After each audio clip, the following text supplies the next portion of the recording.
Dalam nama Bapa dan Putra dan Roh Kudus. Amin. Allah Bapa yang Maha Kasih, kami bersyukur kepadamu atas penyertaan-Mu dalam hidup kami. Sebentar lagi kami akan mendengarkan dan merenungkan firman-Mu. Berkatilah kami agar kami mampu memberi hati dan pikiran untuk merasakan kehadiran-Mu dan sapaan-Mu lewat sabda dan renungan hari ini. Dan semoga semuanya itu menjadi petunjuk bagi kehidupan kami dan menerangi kegelapan hati kami. Dengan pengantaraan Kristus Tuhan kami. Amin.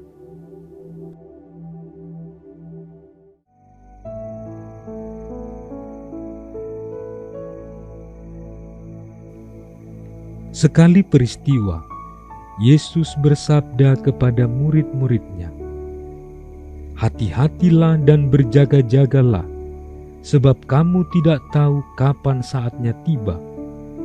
Keadaannya sama seperti seorang yang bepergian, yang meninggalkan rumahnya dan menyerahkan tanggung jawab kepada hamba-hambanya, masing-masing dengan tugasnya, dan memerintahkan penjaga pintu supaya berjaga-jaga. Karena itu, berjaga-jagalah, sebab kamu tidak tahu kapan tuan rumah itu pulang, menjelang malam atau tengah malam, atau larut malam, atau pagi-pagi buta, supaya kalau ia tiba-tiba datang, jangan kamu didapatinya sedang tidur. Apa yang aku katakan kepada kamu, aku katakan kepada semua orang, berjaga-jagalah. Demikianlah sabda Tuhan. Saudara-saudari terkasih, selamat hari Minggu untuk kita semua. Pada minggu ini kita memasuki tahun liturgi yang baru, tahun B, yang diawali dengan masa Advent. Masa di mana kita sebagai umat Katolik hidup dalam suasana penantian dan persiapan. Jika kita memberi fokus pada kata Advent berasal dari kata kerja Latin advenire yang berarti datang. Siapa yang akan datang? Tentu ada yang ditunggu kedatangannya. Proses penantian dari kata kerja datang itulah akan berubah menjadi kata benda adventus yang tak lain dan tak bukan ialah kedatangan. Menanti ataupun menunggu tak bisa dianggap sebagai pekerjaan yang menyenangkan, bahkan mungkin sangat membosankan. Oleh karena itu, masa Advent bagi banyak orang bukanlah sebuah peziarahan rohani yang menggembirakan, bahkan terkesan sangat melelahkan.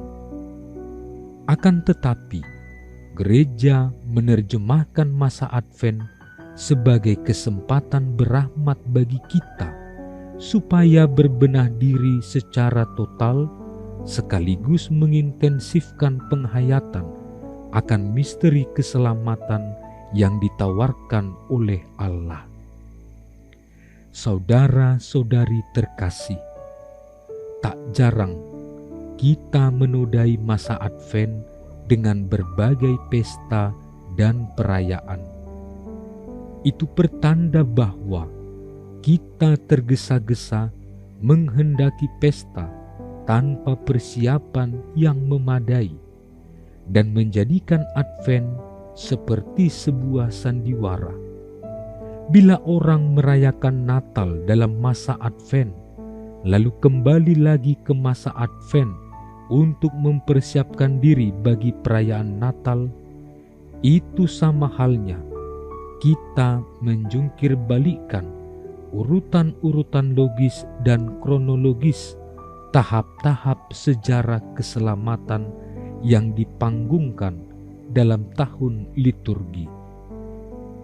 Perayaan demikian terkesan hanya sekadar rutinitas yang dijadwalkan dan harus diselesaikan. Masa Advent yang terdiri dari 4 minggu memiliki nilai teologis. 4 minggu yang dijalin sebagai satu kesatuan dipersiapkan melalui berbagai rumusan doa dan bacaan kitab suci yang diambil dari kitab Nabi Yesaya. Masa persiapan ini juga dibagi ke dalam 2 bagian yang tidak secara ekstrim terpisah. Bagian pertama ialah hari Minggu Advent pertama dan hari Minggu Advent kedua. Periode pertama ini lebih menekankan aspek eskatologis. Dengan kata lain, gereja menghimbau seluruh umat supaya sungguh-sungguh serius mempersiapkan diri dalam rangka menantikan kedatangan Yesus Kristus yang kedua kali pada akhir zaman, disebut dengan parousia. Sedangkan bagian kedua, baik dalam bacaan misa maupun ibadat harian, semua teks suci dan refleksi kita diarahkan langsung sebagai bentuk fokus persiapan kita menyambut kelahiran Juru Selamat dalam perayaan Natal. Saudara-saudari terkasih, pesan Yesus dalam Injil hari ini semakin meyakinkan kita bahwa masa Advent bukan sekadar penantian omong kosong yang pasif, akan tetapi menjadi sebuah proses yang melahirkan harapan akan kebaruan hidup. Sikap berjaga-jaga dan tetap waspada yang ditawarkan oleh Yesus menjadi jembatan harapan bahwa keselamatan akan terwujud bagi mereka yang setia menanti dan bertobat. Pertobatan tidak hanya sekadar mengakui dan menyadari kesalahan, melainkan sebuah langkah tegas untuk mentransformasi diri dari kehidupan yang lama menuju kehidupan yang baru. Tuhan memberkati.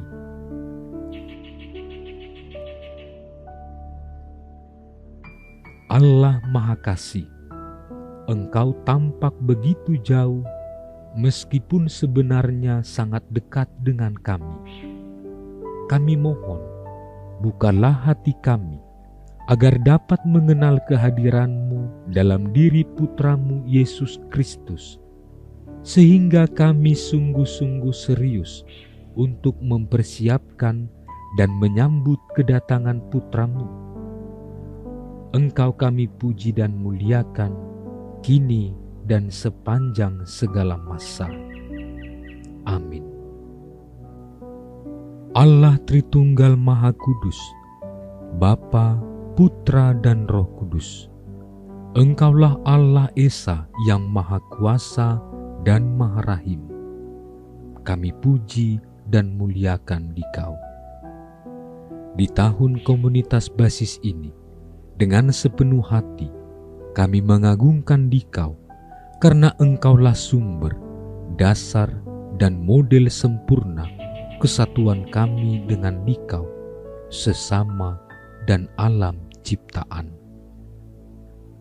Kami mohon, anugerahilah kami Roh Kudus-Mu, agar kami mampu membangun persaudaraan dan persekutuan sejati di dalam keluarga, komunitas-komunitas, dan seluruh gereja. Dengannya kami menjadi tanda kesatuan dan kehadiran-Mu di dunia ini. Bunda Maria, Bunda yang berbelas kasih, Doakanlah kami anak-anak-Mu, agar hidup rukun dan bersatu seperti keluarga kudus di Nazaret, dengan pengantaraan Kristus Tuhan kami. Amin. Dalam nama Bapa dan Putra dan Roh Kudus. Amin.